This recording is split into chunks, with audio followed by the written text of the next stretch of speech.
Alegria estar aqui, irmãos, em Vila Bela com os irmãos, de ter participado daquela festa tão linda de ontem, tão linda. Fiquei emocionado, feliz de ver o carinho da igreja com o seu pastor, irmãos.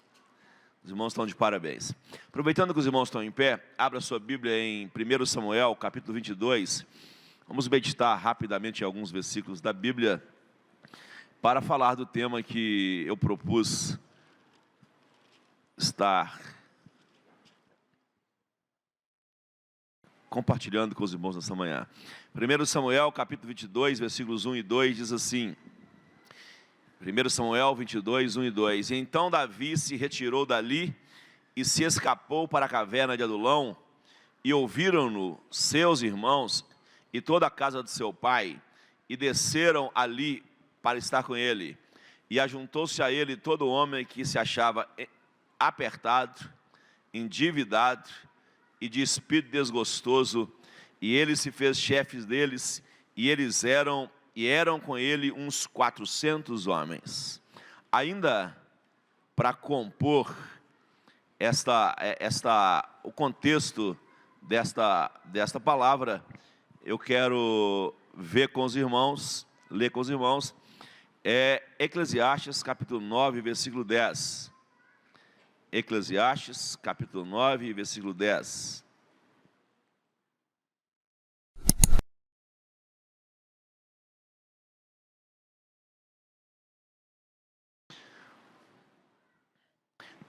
Tudo quanto te vier à mão para fazer, faze-o conforme tuas forças, porque na sepultura para onde tu vais, não tem obra, não tem indústria, não tem ciência, não tem sabedoria alguma. A sepultura, irmão, só tem terra, osso e pronto. Viu? Não tem nada.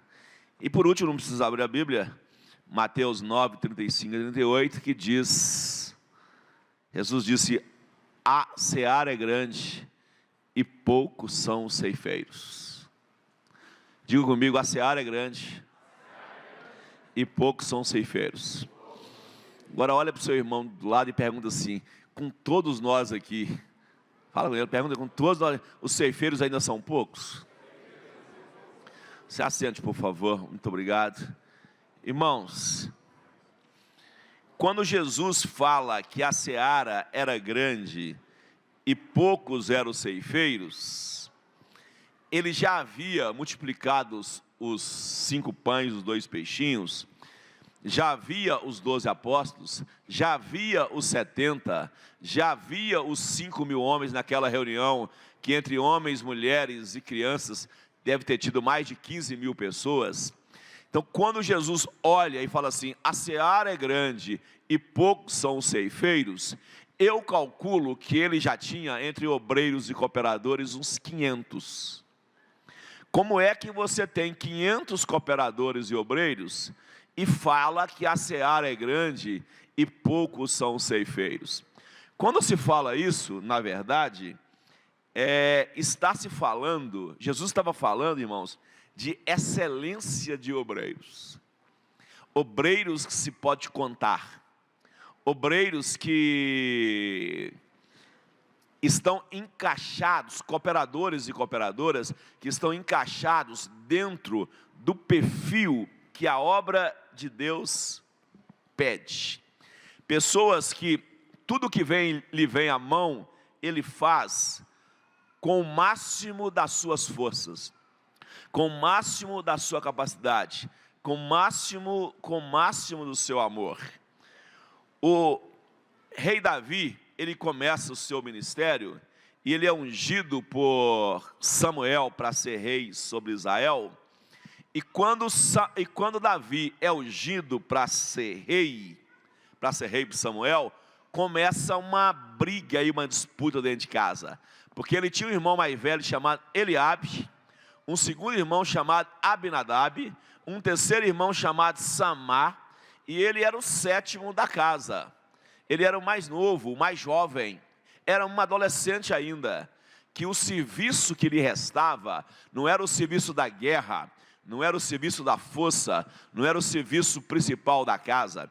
O serviço que lhe restava era o serviço de pastor, que era ficar tomando conta das ovelhas do seu pai, enquanto os seus irmãos, entre aspas, estavam cuidando dos serviços mais imponentes, dos serviços maiores, dos serviços mais grandiosos da casa.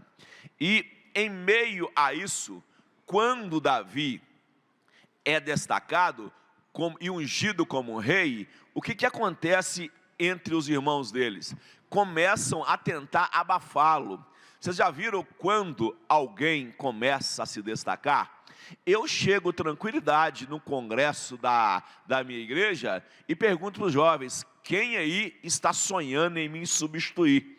Quem aí está se preparando para estar no meu lugar? E falo isso com a naturalidade e com desejo ardente em meu coração disso, porque quem foi escolhido por Deus para isso e se preparar e ficar na brecha, vai chegar a hora que vai ocupar este lugar.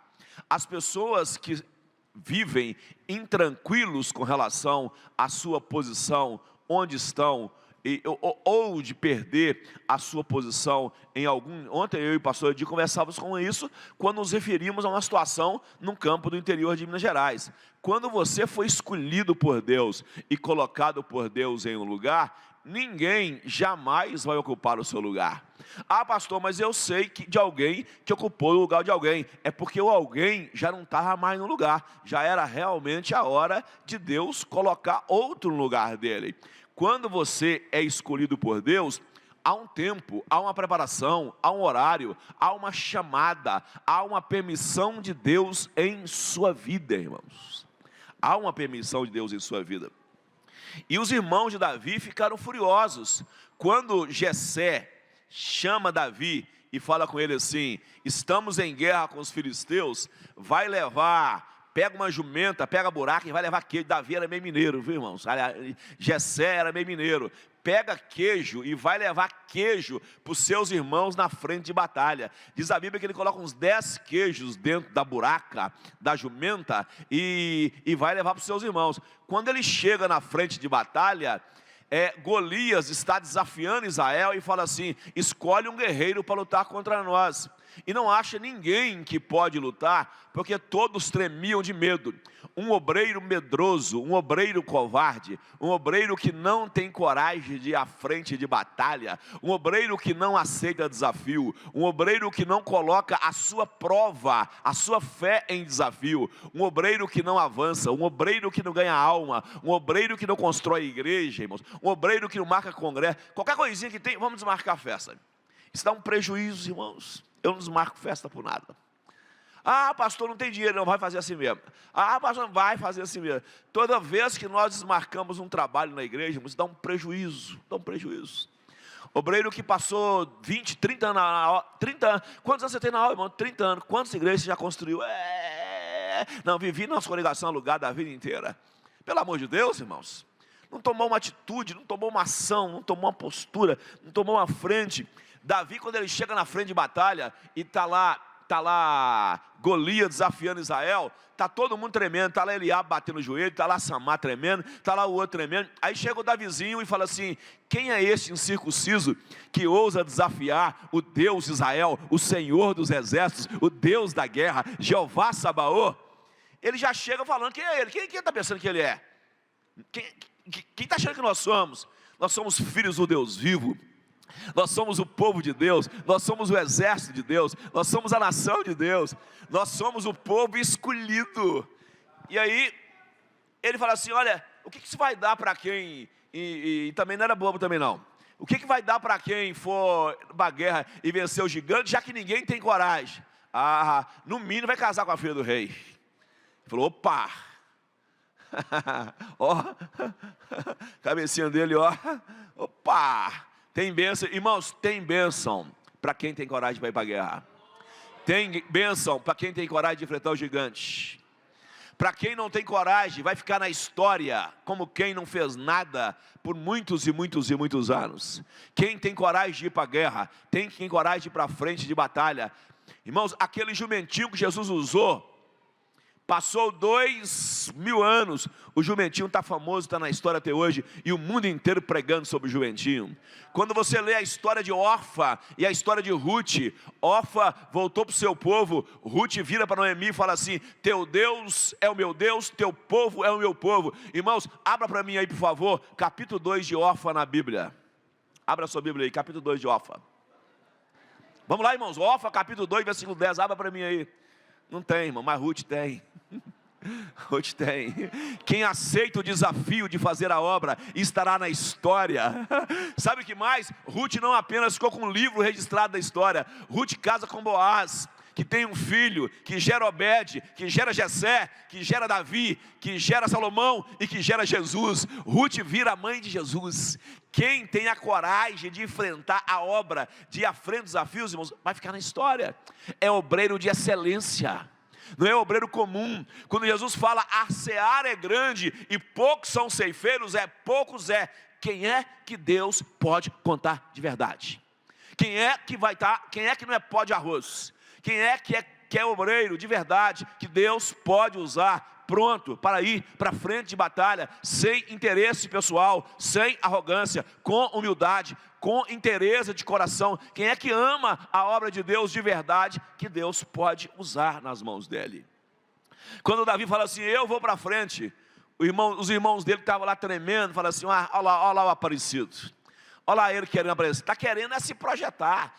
Irmãos, quem Deus usa se projeta, não tem jeito não. Quem Deus usa sai do anonimato. Aquele irmão que está assim, um dia o irmão chegou para ele e disse, pastor, falei, fala meu filho, parecendo uma hienazinha num desenho que tinha na televisão antigamente, estou triste, estou desanimado, estou parado. Eu lembro que um dia eu estava na Lapa com o pastor Valdir Bispo no culto, assim, sentado assim, e ele pregou, e foi aquele culto poderoso, e aí ele terminou de pregar, e aí uma irmã chegou, Pai do Senhor, e ele deu Pai do Senhor, a irmã era cantora, né, e aí o pastor Valdir falou, tudo bem, irmã? Pastor, estou triste. Por quê? Eu mandei um pedido para cantar um hino, e eu queria tanto cantar um hino para Jesus, e não me deram a oportunidade. O pastor falou, pastor Valdir, irmã, é porque o culto foi muito, muito cheio hoje, mas a senhora queria cantar um hino para Jesus? Pode, queria. Então pode começar a cantar, irmã? Estamos aqui, pode começar a cantar aí? Não, pastor, mas o povo já foi embora. Irmã, a senhora queria cantar para o povo ou para Jesus? Quem cantar para o povo? Quem quer para Jesus, canta agora, irmão. Canta agora, canta aí. Quem quer cantar para Jesus, canta a qualquer hora. As pessoas, irmãos, as pessoas que... Um outro chega para mim e fala, pastor Paulo, eu não tenho oportunidade assim. Eu falei, meu filho, vou falar um negócio aqui. Vou te dar uma oportunidade no culto hoje à noite. Se você não tem oportunidade, irmão, para pregar toda hora igual você queria, é porque quando você prega, você é ruim demais. Quando te dão uma oportunidade, não dá nada. Não dá nada. Porque se você pegar esse microfone aqui, e a igreja se alegrar, e a igreja receber, e se Deus for sobre a sua vida, sabe o que vai acontecer quando você descer do púlpito? Meu irmão, você pode ir lá na congregação dia tal? O outro, quem é dirigente, ele levanta a mão. Os dirigentes, se alguém vir cá e Deus usar, e ele estiver disponível, você não vai querer agendar com ele para ir lá na sua igreja? Se o cantor cantar e o fogo descer na igreja, você vai agendar ele ou não vai? Até paga, irmãos, faz cantina, faz festa, para trazer lá. Agora cantou aqui, irmãos, que foi só a misericórdia para aguentar ouvir até o final. Não vai ter oportunidade de novo, irmão. Pastor Anselmo falava assim, meu filho, se você teve uma oportunidade, pelo amor de Deus, fala bem, canta bem, para te chamar você de novo, porque senão... Peça a Deus para te usar, irmãos. Obreiro de excelência vai ter uma oportunidade toda hora aonde Deus te colocar. Vocês acham que Nani Azevedo sai reclamando na igreja que não tem oportunidade? Você acha que pastor Edi Vinagre está reclamando que não tem oportunidade para pregar quando ele chega em algum lugar? Vocês acham que algum pregador que Deus usa, ou cantor que Deus usa, está reclamando, irmão? Não está reclamando. Eles estão reclamando que não estão dando conta de atender tanto convite de antemano, porque quando tem a oportunidade, Deus usa. Aí quem Deus resolve usar? Davi. E os irmãos de Davi fazem o quê? Começa a malhar, começa a falar mal, começa a criticar, fala que ele é aparecido, fala que é isso, fala que é aquilo. Queridos irmãos, aí Davi, Chega uma hora, ele vence o gigante, ele vence as batalhas, ele vence as guerras, e aí as mulheres de Israel começam a cantar uma musiquinha assim: Saul, quando vai para a guerra, mata 1000, mas Davi mata 10.000. É mais ou menos assim: quando Deus usa Saul desse tantinho, Deus usa Davi desse tantão. Aí Saul ficou o quê? Cheio de ira e de inveja. Aí Davi tem que fugir para onde? Para a caverna de Adulão. E foge para a caverna, para quê? Para não morrer. E está lá na caverna. Quando ele está na caverna, recuado na caverna, para não fugir, diz a Bíblia que ele começou a receber algumas pessoas da caverna. Eu chamo essa mensagem de a igrejinha de Davi. Quem quer ser pastor da caverna de Adulão aí, levanta a mão e dá uma glória a Deus. Ninguém quis ser, só um. Eu sei que tem muita gente aí querendo ser pastor em Vila Bela, em Guarulhos, né? Que se mandar para Paris também vai querer, quem sabe Madrid, quem sabe Estados Unidos, quem sabe. Mas quem é que quer ser pastor da igrejinha da caverna aí, irmãos? Quem é que quer ser? Pastor falou aqui que tem vaga para ser pastor numa igreja, numa caverna lá no norte da Nigéria. Eu já visitei o deserto por onde Israel passou, todo o deserto, já visitei o deserto da Jordânia, o deserto da Arábia Saudita, e já andei, e lá tem as cavernas nas pedras onde os beduínos vivem, e eu já fui nessas cavernas do deserto onde os beduínos vivem. Quem é que quer ser pastor lá, irmãos? Foi lá que Davi foi ser pastor. Quando expulsaram Davi do palácio, ele foi ser o pastor da caverna. E o que aconteceu na caverna? Começou a chegar os cooperadores dele. Primeiro característica dos cooperadores: todo homem que estava apertado, irmãos. Era uma choradeira: pastor, estou apertado. Pastor, estou apertado. Pastor, me socorre, estou apertado. Diz que chegou para ele 400 homens, todos estavam apertados. Pastor, estou apertado demais, estou numa prova, estou no vale de ossos secos. Segunda característica dos cooperadores dele: todo homem que estava endividado. O nome estava sujo no SPC, no Serasa, e pastor, me dá ajudinha. Pastor, tem misericórdia, mas estou endividado. Todos estavam endividados. Terceira característica: eram homens que já tinham sofrido tanto na vida, que eles tinham um espírito desgostoso, perderam o gosto de viver, perderam o prazer de viver. Foi esses homens que vieram encontrar com Davi na caverna. E falaram assim: ei, nós queremos que você seja o nosso líder. Diz a Bíblia assim: e Davi se fez líder dos 400. Querem saber de uma coisa, irmãos? A turma aí que gosta de assistir filme de aventura, de Kung Fu, de Bruce Lee, aqueles filmes que os camaradas saem andando saem andando nas paredes assim. Nunca existiu na história da humanidade homens que lutavam como aqueles homens. Daqueles 400 homens, saiu os 300 valentes de Davi, que foi o maior exército da história da humanidade. Daqueles 400 homens, havia 3 capitães de guerra, que um chamava Josebe Bassebete, que um dia os filisteus cercam Davi, ele pega a lança na mão e começa a rodar a lança sozinho, e quando ele termina de rodar a lança, tinha 800 homens mortos no chão, por um homem com uma lança na mão. Daqueles homens, tinha o capitão dos segundos, dos 100 soldados que estavam à esquerda de Davi. Olha Davi marchando para a guerra aqui, ó.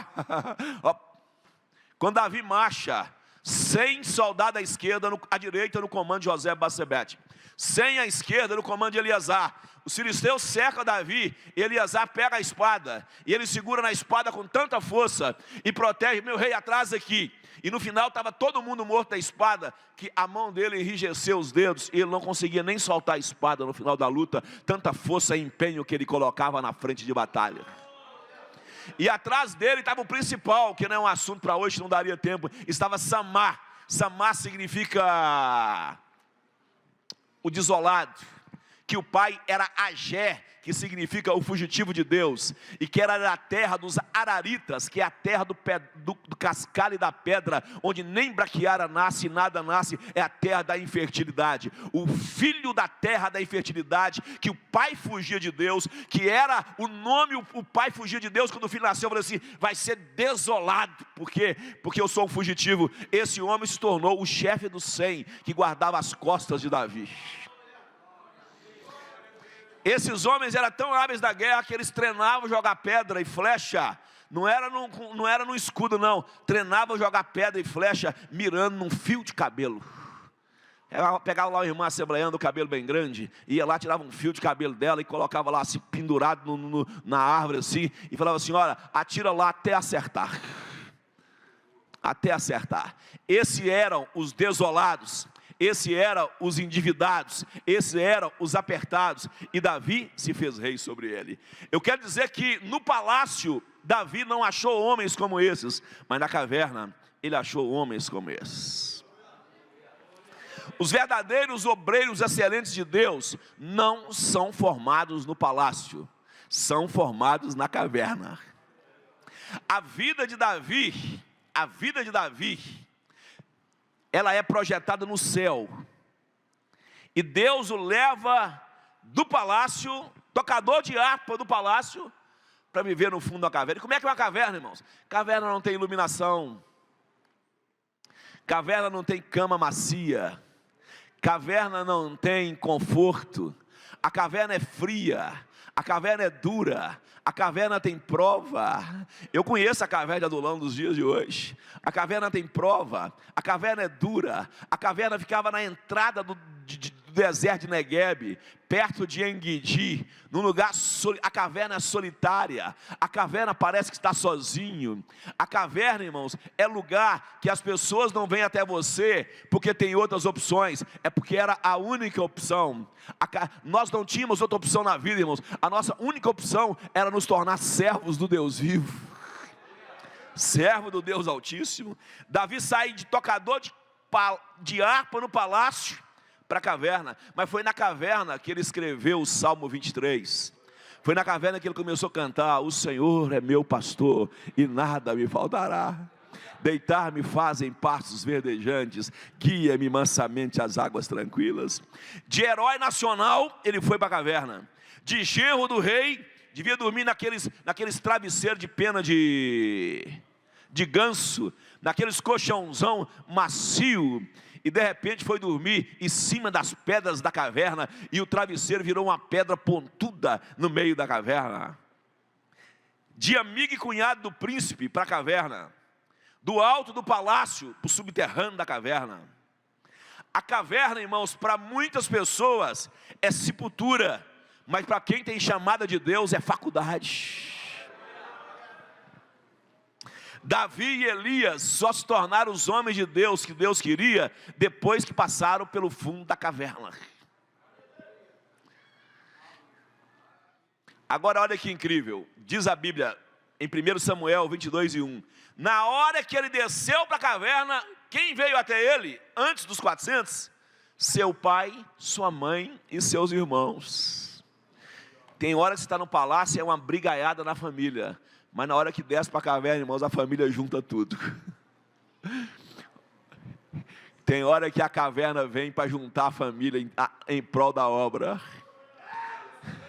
Tem hora que a caverna vem e o sofrimento vem, e você vai descendo. Quando o projeto vai ser o rei no palácio, os irmãos começam: tudo eu quero, não, eu também. E começou aquela disputa. Viu? Falar assim: quem é que vai ser o pastor presidente da igreja? Começa uma disputa. Quem é que vai ser o pastor da caverna? Vai lá, vai lá ser o pastor da caverna. Quem é que quer ser o pastor da caverna de Adulão aí, irmão? Vai lá, ó, tem uma igrejinha lá te esperando, irmão, tudo endividado. Vai te pedir empréstimo 3. Ó, que você começar o culto, teu irmão te pedindo dinheiro emprestado. No meio do culto já te manda 3 bilhetinhos, e no final do culto mais 4. Você vai ter que orar para 50. Pastor, estou desgostoso com a vida, perdi a esperança, tudo desse jeito. Quem é que quer ser pastor lá, irmãos? Quem é que quer ser? São os obreiros de excelência que Deus chamou para a obra deles.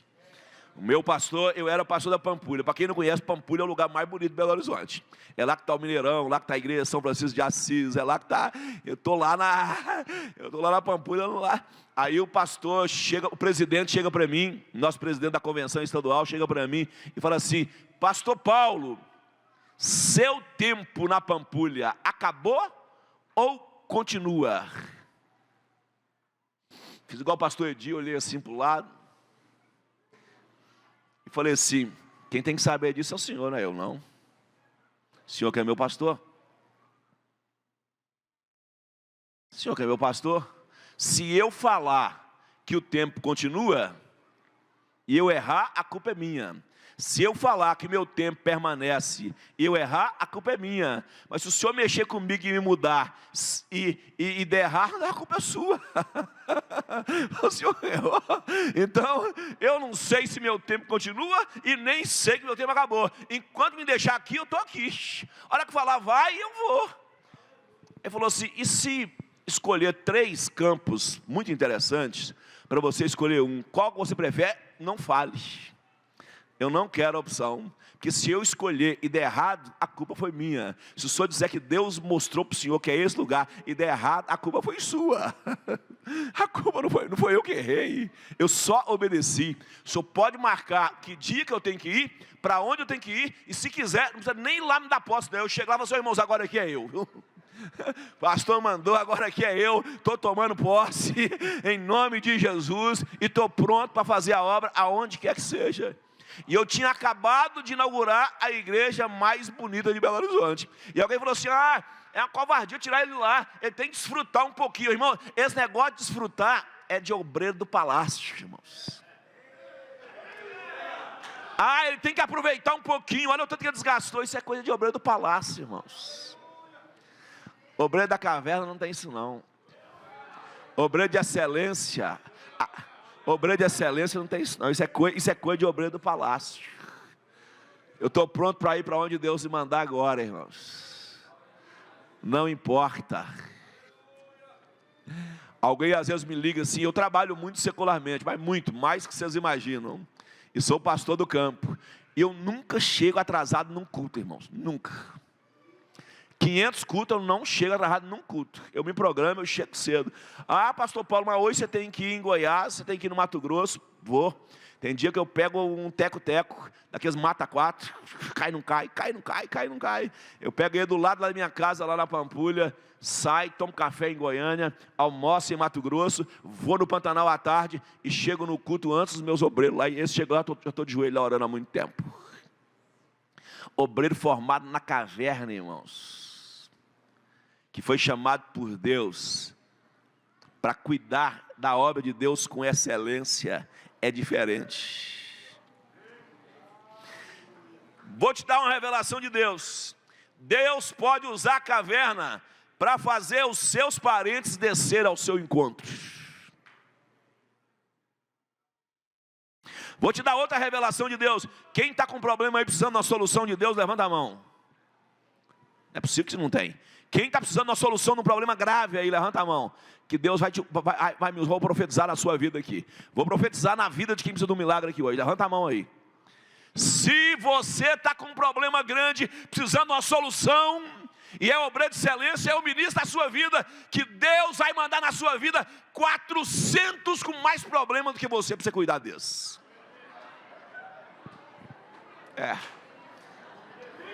Recebe, quem recebe, diga glória a Deus. Quem recebe essa profecia aí, irmão? Você está cheio de problema. Oh Deus, não estou aguentando, não estou aguentando, não estou aguentando. Usa o pastor Edi para ter misericórdia de Deus, não estou aguentando. Vou profetizar agora. Esse povo não convida eu para vir aqui mais nunca.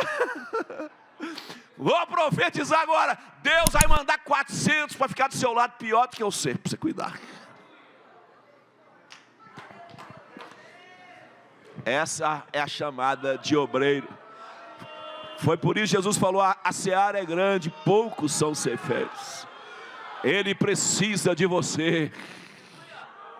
A caixa da Manassés. Abaixodomanabassai, Arabacaxodomanassai. No meio do vale e do deserto Ele vai te usar. No meio da sua dor e da provação Ele vai te usar. No meio do sofrimento que abate e angustia a sua alma, Ele vai te fortalecer. Foi isso que o apóstolo Paulo aprendeu quando ele pede Jesus que tire o espinho da carne, e Jesus responde do céu: a minha graça te basta, o meu poder se aperfeiçoa na sua fraqueza. Então ele diz: quando eu estou fraquinho, é aí que eu vejo que a graça de Deus é maior na minha vida. A nossa força não vem da nossa capacidade e nem da presença ou de ausência de problemas. A nossa força vem da graça de Deus sobre as nossas vidas. E daquela oração: misericórdia, Senhor. Misericórdia, misericórdia, misericórdia em ré, em dó, em mi, em fá, em sol. Misericórdia devagarzinho, misericórdia. Misericórdia rápido, misericórdia, misericórdia, misericórdia. Misericórdia baixinha, misericórdia alta, misericórdia, Deus, que eu não estou aguentando. Quando tudo parecer difícil, lembre-se que Deus te chamou na caverna e que a misericórdia dele é a razão para nós não sermos consumidos. Aleluia. Aleluia.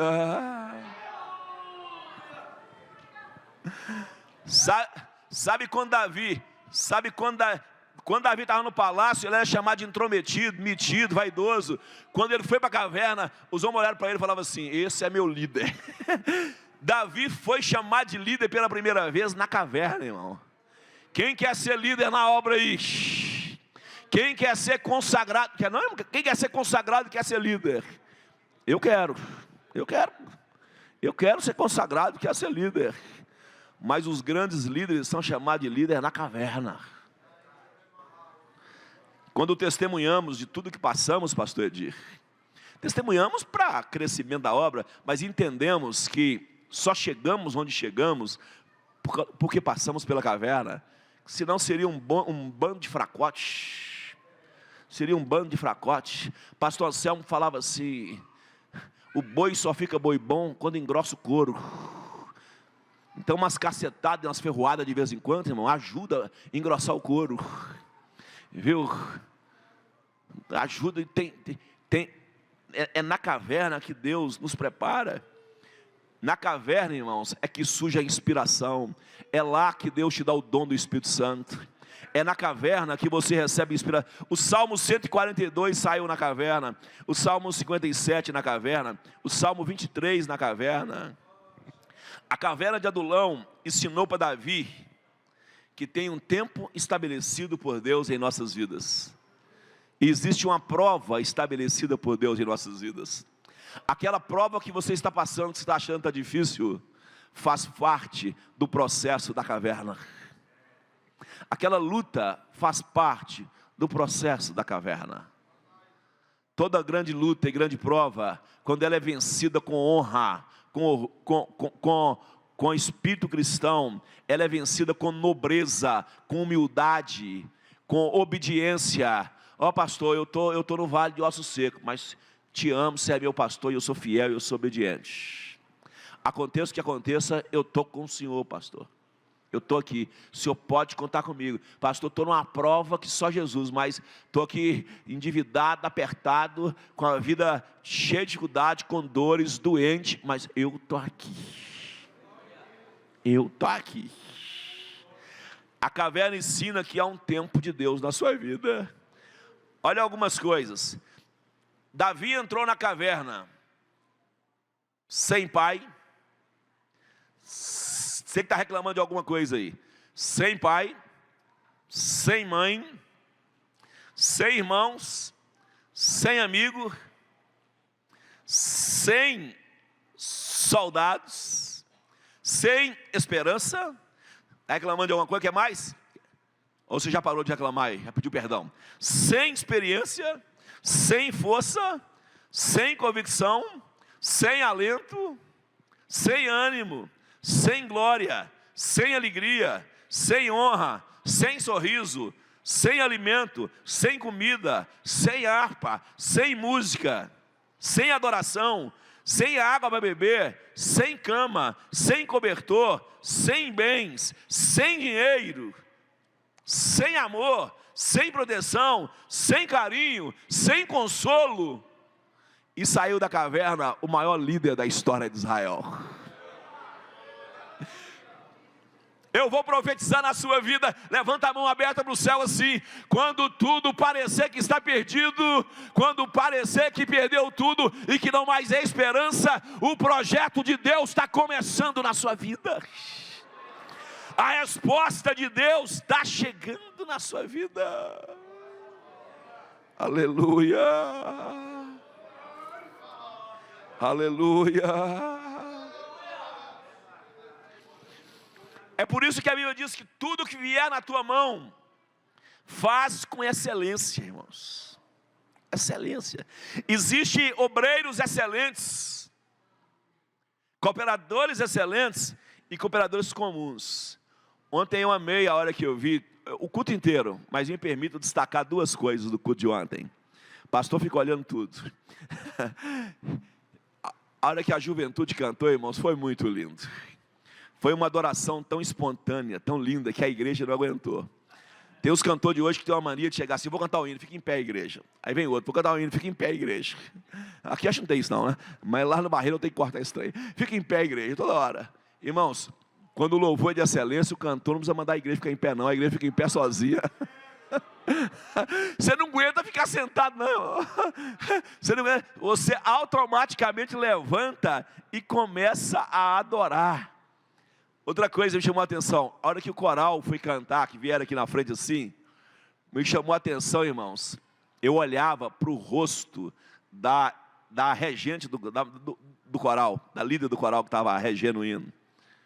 Eu orava, irmão. Ela olhava para um e para o outro assim, como dizia assim: ânimo, vamos lá, mais força, vibra, canta e comemora. Ela mexia assim, irmão, para lá e para cá. Eu fiquei até com vontade de ir lá também, seu maestro também. Ia desafinar tudo, eu sei o trem mais desafinado de São Paulo, que vocês já viram. Mas aquele espírito de movimento, irmãos, aquela alegria de servir a Deus, isso é excelência, irmãos. É esses poucos que Jesus falou, que a seara é grande, mas é esses poucos. Jesus quer, irmãos, você chega na igreja, está sentindo dor na perna. Sábado agora, eu fiquei a semana inteira no hospital fazendo exame. Sábado agora eu vou ser anestesiado, anestesia geral. Vou fazer uma hack, vai anestesiar a coluna toda. E vão fazer um procedimento terrível na minha coluna, porque eu não aguento de dor na coluna. Ontem eu estava aqui no púlpito do culto, eu mexia para um lado, mexia para o outro, dor na coluna. Para mim dormir essa noite, tanta dor no joelho, dor na perna. Quando o pastor falou: você vem cá, eu falei: vou. Mas Deus sabe, irmãos, tanta dor que eu estou sentindo. Estou aqui pregando, irmão, mas estou sentindo uma dor. Mas, irmão, se a dor tivesse 10 vezes maior, eu estaria aqui alegre do mesmo jeito. Sabe por quê, irmão? Não sou obreiro de palácio não, eu sou obreiro da caverna. Não fui chamado por Deus, fui chamado por Ele para honrar o nome dEle. Ainda é daqueles obreiros igual o irmão Jó, pastor Divinagem, que fala assim: ainda que ele me mate, nele esperarei. E teve uma hora que a dor ficou tão grande, sabe o que eu fazia? Eu só fechei o olho e dava glória a Deus pelo aniversariante e pela igreja, mas fechava o olho e falava assim: Deus, obrigado por essa dor, que dor gostosa. Oh Deus, o Senhor é lindo, obrigado, o Senhor está permitindo essa dor. Mas, irmão, não é de hipocrisia não, é de verdade. Se Ele está deixando, se eu vou passar para a cirurgia, se eu vou voltar da cirurgia, se eu não vou voltar, irmãos, não estou nem aí, irmãos, eu sou obreiro da caverna. Fomos chamados, irmãos, para glorificar a Deus. Existe um céu que nos espera. Ele deu tudo, Ele tira tudo. Nu eu nasci, nu eu voltarei. Ainda que Ele me mate, nele esperarei, porque eu sei que o meu Redentor vive. Qual que é o Deus que você serve, irmão? Que tipo de obreiro você é? Um obreiro comum. O obreiro comum é assim: sofra a obra, mas eu não. O obreiro excelente é: sofra eu, mas a obra não. A obra não pode sofrer. Obreiro comum escolhe onde quer servir. Obreiro excelente serve para onde foi enviado. Quando eu quero dar uma oportunidade para alguém na igreja, a pessoa chega na minha sala para uma reunião e começa: pastor, eu vou, mas tem isso, mas tem aquilo. Quando eu começo a passar a mão na cabeça assim, irmãos, é que eu já estou falando assim, não tem jeito não. Os irmãos lá já sabem que se o culto lá acontecer uma coisa que eu não estou gostando, eu começo a passar a mão na cabeça assim, eles já sabem que é meu tique nervoso já. E começa a colocar essa dificuldade, aquela dificuldade, e mais essa, e mais aquela, e mais outra. Eu me lembro que o dia que me chamaram para sair, eu estava pastoreando Nova Serrana, morando em Bom Despacho, a minha casa em Bom Despacho, irmãos. A minha casa em Bom Despacho, uma casa linda. Aí meus filhos estavam virando adolescente, e eu gostava de uma bola, que falei: oh meu Deus, tem misericórdia, vai ser cruzeirense sofredor assim lá longe.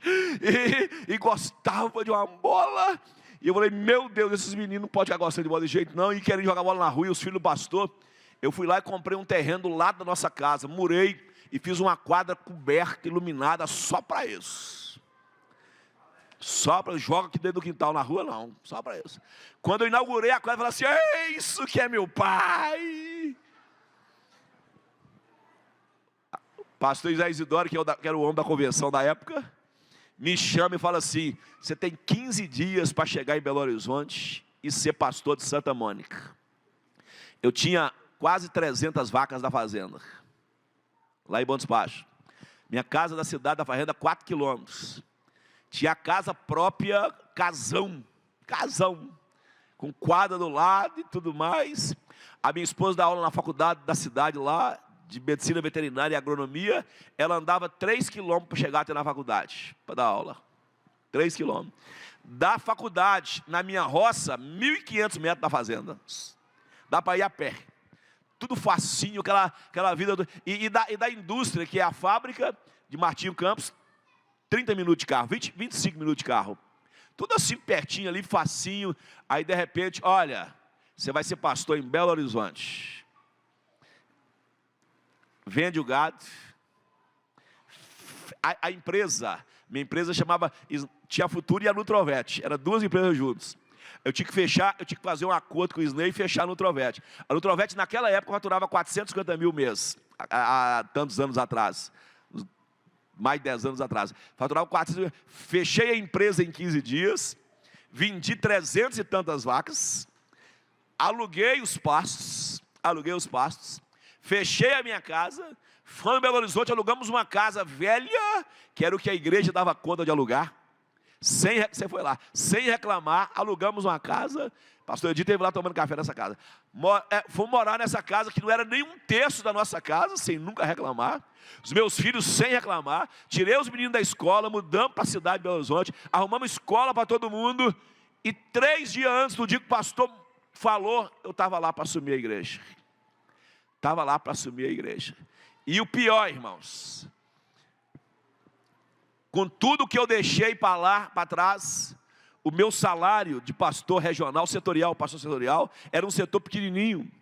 Hoje é o maior setor de Belo Horizonte. Era um setor pequenininho na época e o menorzinho ficou maior. Aí começou a correr uma conversa em Belo Horizonte. Deram para o pastor Paulo um Fusquinha, virou uma Ferrari. Começou a correr, a conversa que se falava era dele, assumiu um Fusquinha, virou uma Ferrari. E aí eu fui para lá. E o pior de tudo era o seguinte: eu tinha contas a pagar, e o salário do pastor setorial que eu recebia era pouco mais do que o dízimo que eu dava quando era o co-pastor do campo de Bom Despacho. Era pouco mais. E eu falei: mas eu vou e vamos lá. E chegamos lá, e quando chegamos para assumir a igreja, o trabalho, eu estou um dia orando, aí eu pego a Bíblia e começo a ler a Bíblia. Isaías 65, e o leão comerá palha como e a vaca e a ursa pastarão juntas. Aí eu estou lendo a Bíblia e falo: Deus, como é que é isso? O boi tem 4 estômagos, rumen, retículo, omaso e abomaso. Depois tem 35 metros de intestino. O leão tem um estômagozinho desse tamanhozinho, e a ursa. Depois só 4 metros de intestino. Como é que vai ser isso? Como você vai fazer no milênio para isso acontecer? Como é que um leão vai comer capim se ele não tem um aparelho digestivo pronto para isso? Na hora, irmãos, a minha cabeça fez assim, ó. Cabeça do profeta Daniel. Isso é outra pregação, isso é outro dia. A mente de Daniel é a mente do obreiro que Deus quer na igreja. Isso é um outro estudo. E aí, Deus faz assim na minha cabeça. Quando Deus faz assim, eu pensei, mas como é que não é tão fácil assim? Entendi o que Deus vai fazer no milênio? Entendi, mas entendi em segundos, irmãos. Toda a fundamentação científica. Eu pensei, se eu pegar uma dosagem de virginiamicina e entrar na dieta do boi, eu mato a flora gram-positiva do rumen, as bactérias gram-positivas, eu mato os protozoários e eu estimulo as bactérias do aparelho trato gastrointestinal gram-negativas. E os animais não produzirão mais lactato. Se eu entrar com monesina sódica e entrar com pré e probiótico, eu biorregulo o aparelho, todo o intestino delgado, intestino grosso, rumen, reticulomaso e abomaso. Eu acabo com as bactérias que produziriam acetato e butirato, estimulo as bactérias que produzem propionato e faço com que haja uma alta produção de glicose, mais de 3 vezes, e eu mudo a conversão alimentar dos animais. Só isso. E aí eu fui lá no computador e montei isso. Compramos 100 bezerrinhos em Gabiru, machinho leiteiro, e montamos um experimento. Os bois que antes ganhavam 300 gramas, 400 gramas de peso por dia, começaram a ganhar 1 quilo. 1,5 kg, 1,8 kg, 2 kg, 2,5 kg de peso por dia. O boi que gastava 4, 5 anos para ficar pronto para o abate, começou a ficar pronto com 9 meses, 10 meses. Aí eu criei o boi de granja, o boi precoce, criei a marca Baby Beef. Fomos no INPI, registramos, Baby Beef é nossa, registramos a marca, e daí nasceram os restaurantes Baby Beef.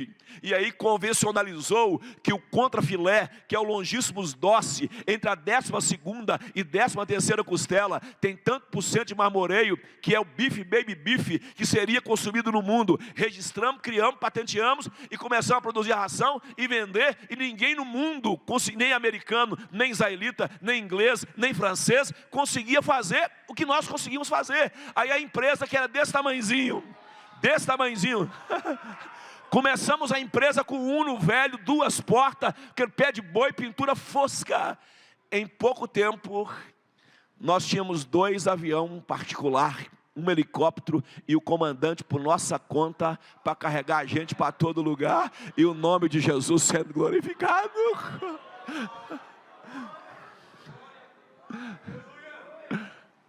Sabe por que isso, irmãos? Porque o obreiro de excelência, ele não preocupa com a situação, ele sabe que tem um Deus do céu que faz o milagre acontecer na vida dele. Ele sabe que tem um Deus que cuida da vida dele. Ele sabe que tem um Deus. Vamos ficar em pé, irmãos. Eu sei que tem mais programação por aí. Deixar aqui, eu vou até 19 horas sem parar.